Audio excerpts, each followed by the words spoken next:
paniculatum has never been made, at least on a commercial level, or at the level that we're attempting to do it now. And we've been very, very successful because of Thomas and because of doTERRA's involvement. They'll drop into this funnel here and down into the tank. The tank will fill up with water and the oil will be at the top. And I draw the oil off right here. It was very difficult because everybody in the world was telling us, well, it's just another species, it's this, it's that.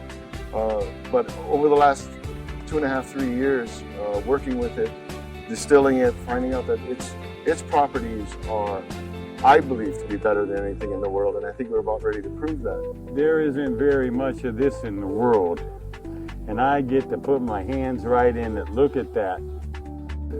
This holds 700 pounds of sandalwood chip. The lid will be on it after we finish filling it.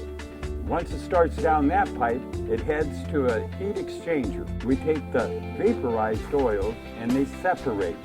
I think what Thomas has been able to accomplish here is, it's just unbelievable with the little resources, human resources he has, which is mainly himself, to be able to put together a system that's cranking out the incredible quality and yield of oil is mind-boggling to me. I've seen a lot of distillation setups, and this one is really top-notch. The paniculatum so far that I've seen is actually higher in the total xanthol content when you combine all those xanthols.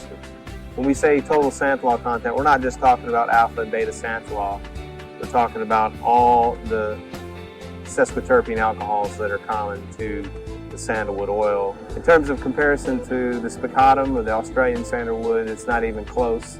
This blows it out of the water, so we don't even bother comparing it to that. You got to look at what goes into the production of this, from lifting whole trees out by helicopter, which is how they do it in some of the cases here in Hawaii, and then the process of removing the sapwood, getting to the heartwood or getting to the root bud, and then chipping it up into tiny pieces by the time it makes it to the still, and then the amount of fuel that's required and energy that's required to get the oil out of the actual wood over a distillation period of days.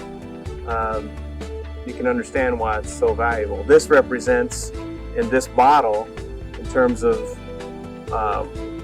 once it's bottled in small bottles, this represents $14,000. When you think about that, it's quite amazing.